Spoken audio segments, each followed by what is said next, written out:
He was the one who had found it, so in his mind he got to open the hatch first. Metal screeched against metal as the top came off and revealed the long-forgotten contents. Everyone crowded around and shook their heads in disbelief. Then, without warning, someone grabbed him and pulled him away. Hello, wonderful people. I'm Scott Leffler for WonderBot. Today's video is about Boy thinks he sees a boat. When he starts digging, he found this. Before we begin, make sure to smash that like button, subscribe to our channel, and click the notification bell for more amazing videos.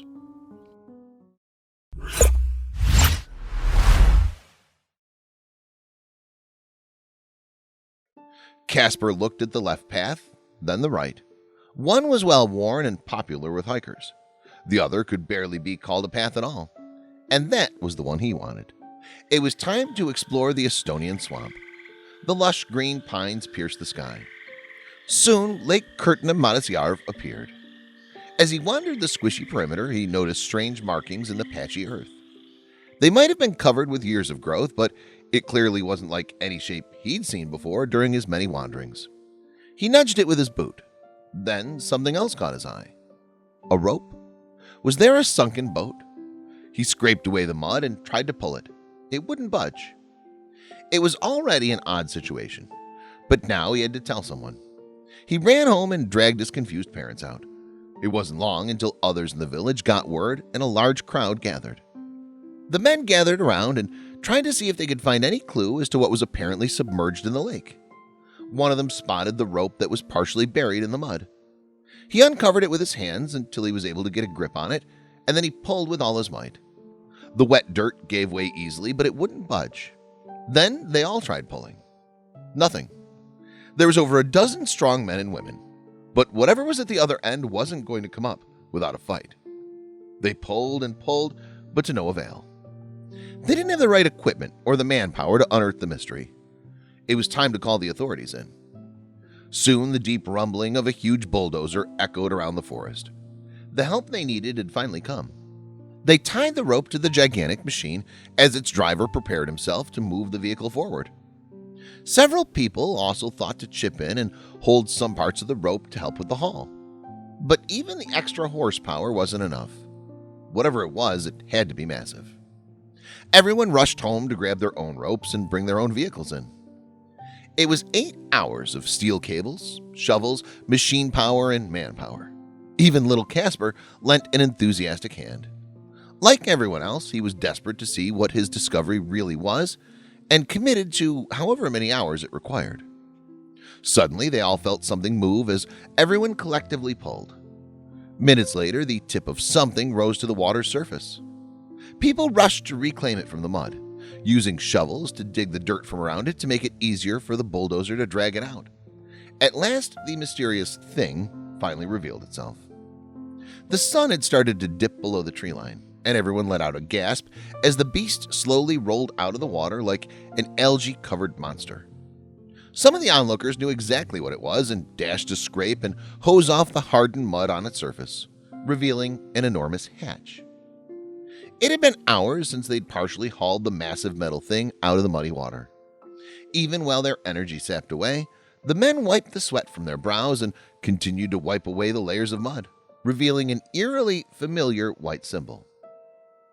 With their intrigue driving them on, they'd come this far. Now they readied themselves for the final haul. With one last mighty pull, it was finally out. Everyone fell silent as they watched the metal behemoth roll out of the lake, squelching and fighting against the heavy mud and streaming torrents of water over the villagers. None of them could quite believe the piece of history they'd resurrected. But what was a war tank doing here? That was the question on everyone's mind. What was a World War II war machine doing in a lake in the Estonian swamp in the middle of nowhere? Kaspar sprinted up to look inside. This was a once-in-a-lifetime event, and he wouldn't miss it. Through the water, he saw something shiny.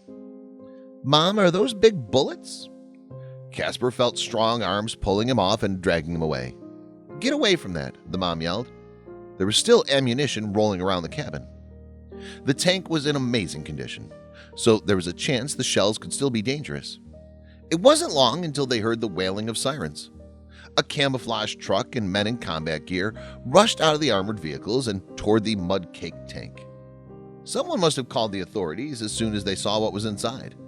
Everyone stood still and dead quiet, wondering if they were in trouble. One officer came up to Kaspar. "You found it?" the large man asked. The boy gave a small, scared nod. The man smiled. "I'm impressed. Well done." The soldier looked around at the villagers and said, "We need you to step back while we make sure it's safe." And between the army and internet research, the answers to the mystery finally emerged. It took 2 weeks and every available hand to bring the tank completely out of the lake. The team managed to haul the gigantic machine far up the bank enough so people could go around and take a closer look. Many took photos of and with the major historical find. But how had a Russian-built tank with German markings ended up there? Experts confirmed that it was indeed a war machine, a Soviet-built T-34-76A to be precise. This 7 metric ton vehicle was the prime element in the Soviet army in their battle against the Germans. Aside from being underwater for an astounding 56 years, they discovered another amazing detail about the symbols and numbers painted on its side. This particular tank was thought to have been captured by the enemy and repainted with their own symbols. Even though it was a capable machine that could navigate all kinds of environments, the main theory is that the Germans dumped it so it wouldn't be retaken. The next astounding step took place in the Gorodenko Museum.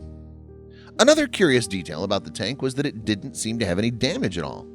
While some of the metal on the surface had eroded slightly from decades of being underwater, the Russian war machine appeared to still be in good condition.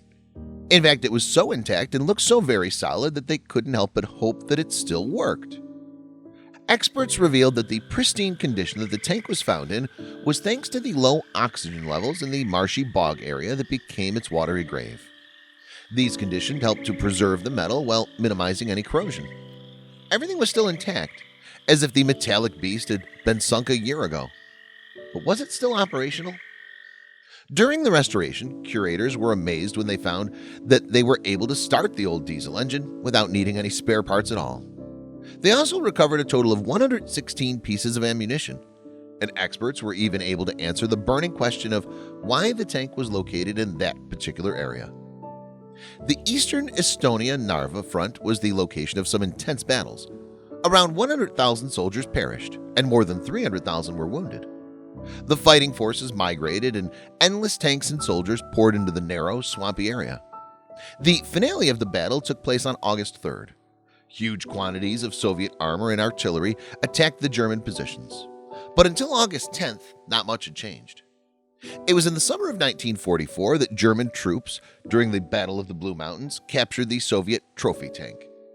What makes this find extremely rare is that the tank had to fight for both the Russian and German sides during World War II. However, it was sent to its watery grave just 6 weeks later. On September 19, 1944, the Germans began to retreat along the Narva front line and deliberately dumped the tank. The German army wasn't willing to submit anything and destroyed what they couldn't use.